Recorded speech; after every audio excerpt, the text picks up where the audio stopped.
আচ্ছা ধরো আমরা যদি পাখি হতাম, এখন কি বসে বসে ফোন দেখতাম? সেই সকাল থেকেই খাবারের খোঁজ চলতো, তাই না? আসলে আমরা ওদের যতটা সুখের ভাবি ততটা বোধহয় ওরা সুখী নয়। ওরাও আমাদের দেখে হয়তো কত কীভাবে। পাখির কথা যখন হচ্ছেই তাহলে বলি শোনো। আমার ছোটোবেলায় এক শালিক পাখি ছিল। তখন সম্ভবত আমি ওই ওয়ান বা আরও ছোটো হতো। বড়দের কাছে শুনেছি তা সে নাকি সারা দিন আমার সাথে খেলতো। আমি যা খেতাম তাই ওকে খাওয়াতাম।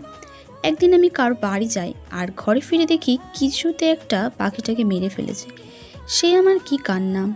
কে থামায় আমাকে তখন? এরকম একটা মাটির পাখি যেগুলো মেলায় কিনতে পাওয়া যেত না, ওরকম দিয়ে আমাকে চুপ করানো গিয়েছিল। তখন কি আর জানতাম যে এগুলোর মধ্যে কোনো প্রাণী নেই, যে যায় সে আর ফিরেই আসে না। তারপর থেকে কোনোদিন আর পাখি পুষিনি। ওদের বরং আকাশেই মানায়, খাঁচায় নয়।